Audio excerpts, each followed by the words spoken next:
मुसलमानों के उस सुनहरे दौर की यादगार जब रोमन एम्पायर की अम्बेसडर भी मुगल दरबार में बाअदब बामुलाहजा सर झुका कर पेश होते थे, पीठ दिखाकर निकलना भी बेअदबी में शुमार होता था।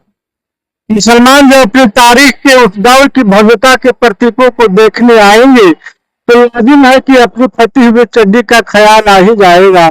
इसीलिए जामा मस्जिद के दाखिले से पहले ही गैर मयारी सस्ती चड्डी बनियान की दुकानों की कतारें लगा दी गई हैं। दिल्ली की जामा मस्जिद पर मुगलों के भव्यता के प्रतीक के छाती पर चढ़कर चड्डी बनियान बेच रहे मुसलमान कभी इन्हीं की भव्यता और विलासिता को देख करके मुसलमान हुए होंगे। 15वीं सदी में बनी यह इमारत आर्किटेक्चर और इतिहास का नमूना है।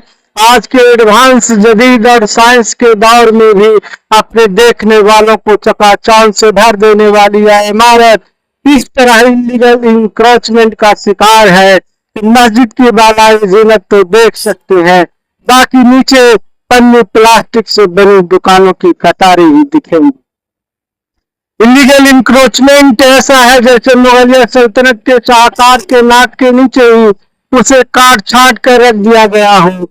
हाल यह है कि ऐसा हंगामा बर्पा कर रखा है कि सुनकर मुगलिया सल्तनत के हाकिमों की रूहें बेचैन हो जाती होंगी।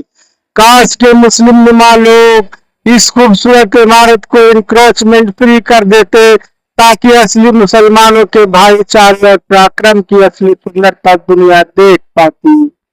गैर मेयारी कपड़े चड्डी बनियान की दुकानों में बार्गेनिंग की सीमाएं लांघते हुए बदजुबानी ऐसी कि ग्राहक दुकानदार के दहशत से कुछ न कुछ खरीद ही लेने पर मजबूर हो जाता हो।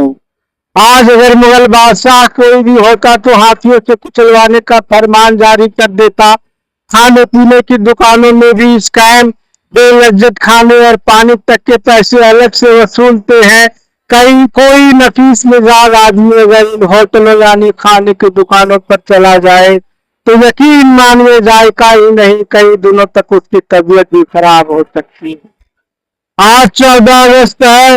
लाल किले की सिक्योरिटी कल की तकरीब परचम कुशाई के लिए बहुत सख्त कर दी गई है। खैर है कि लाल किले को सरकार ने अपनी तहवीज में रखा है।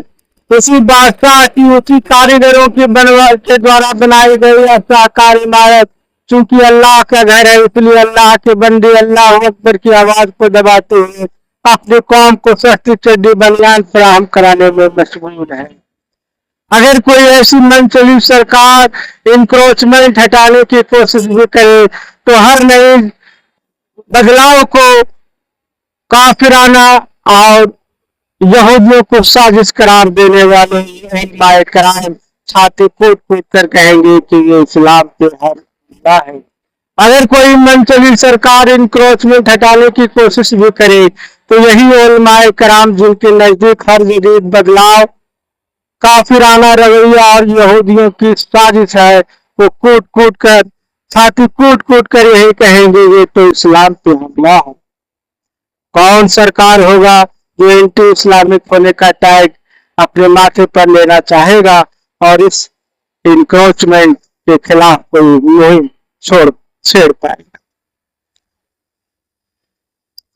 अगर कोई मनचली सरकार इंक्रोचमेंट हटाने की कोशिश भी करे तो यही उलमाए क्राइम जिनके नजदीक हर नई तब्दीली यहूदियों की साजिश है और काफिराना रवैया है ये छाती फूट फूट कर कहेंगे कि ये तो इस्लाम पर हमला है।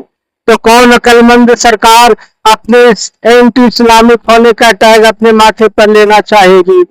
कौन चाहेगी इस इंक्रोचमेंट के खिलाफ कोई मुहिम छेड़ने?